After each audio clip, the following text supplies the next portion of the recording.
With all the constant reminders about 9/11, there's one crucial element consistently left out of the conversation: the sick and dying first responders who risked their lives on that fateful day. Emergency responders right now have a 15% higher rate of contracting cancer than the general population. And already more than 1,000 people who rushed to Ground Zero to help have tragically died, according to the CDC. Sadly, the 9/11 heroes you would expect the government to be helping the most have been left in the dust. To talk more about the struggle for medical care, I'm joined now by John Feel, first responder, founder and president of the Feel Good Foundation. John, it's a pleasure to have you on. Thank you for having me, Abby. Talk about the most pressing medical issues facing 9/11 first responders right now. Cancer. In the beginning, in the first few years, it was respiratory, but now it's cancers. And this is just the first wave of cancers: the blood cancers, the leukemias, the organ cancers. But in 5 or 10 more years, you're going to see the asbestos cancers. There'll be another wave of cancers. And like I tell everybody, this is a generation-long issue and a generation-long illness. What's the status of the Zadroga Act right now, and how many victims has it compensated thus far? Well, I can tell you a really important date is October 3rd of this year, which is about, I believe, 17 days from now. If you were affected by 9/11, if you were there, even if you're sick or not sick, you should register with the VCF to get compensated, because after October 3rd, you'll be left out. And this is a bill that we passed 3 years ago, and the healthcare has been up and running for 2 years now and doing a great job. And the compensation part of the bill is slowly catching up to the healthcare part. But keep in mind, this is only a 5-year bill, which it expires in October of 2016. And we're going to have to go back to the Congress and walk the halls of Congress again and get this bill renewed. So there's a lot of obstacles and a lot more hurdles in our way. Absolutely. And as you mentioned, there's been multiple waves, and there's to be more to come as well. Waves of cancer. As I understand, there's been quite a difficulty even getting Congress to cover all of the cancer cases thus far. What's been the delay on that?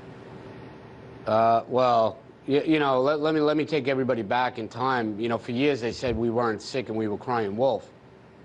The fact of the matter is the wolf ate us, and the wolf being cancer. And right now, NIOSH, what administrates the healthcare part of the bill, this is a 2-part bill, the James Zadroga Health and Compensation Act. There's over 1,500 people that have been certified now by NIOSH, and there's still thousands of others with 9/11 related cancer. You know, for years they told us this was a New York issue. There's 435 congressional districts in the United States. 430 of them were represented at Ground Zero. Somebody from every state came to New York during the cleanup and the recovery and went home, and a lot of people got sick. And the National 9/11 program now treats over 12,000 people from across the country that are sick from their heroic actions at Ground Zero the days and weeks after. And you mentioned how it expires. What happens when it does expire? And is the $4 billion allotted thus far enough to cover everyone's expenses? And how is the money allocated? I just threw a lot of questions at you.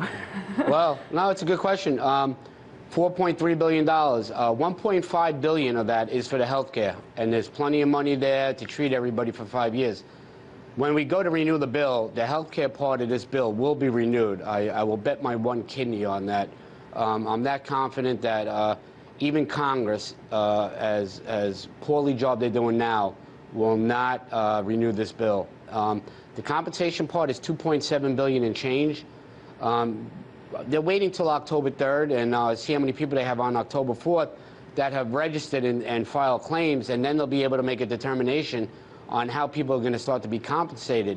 Right now, there's about 27,000 people that have registered, and I'm going to say a third of that have legitimate claims because they're ill from 9/11 and its aftermath.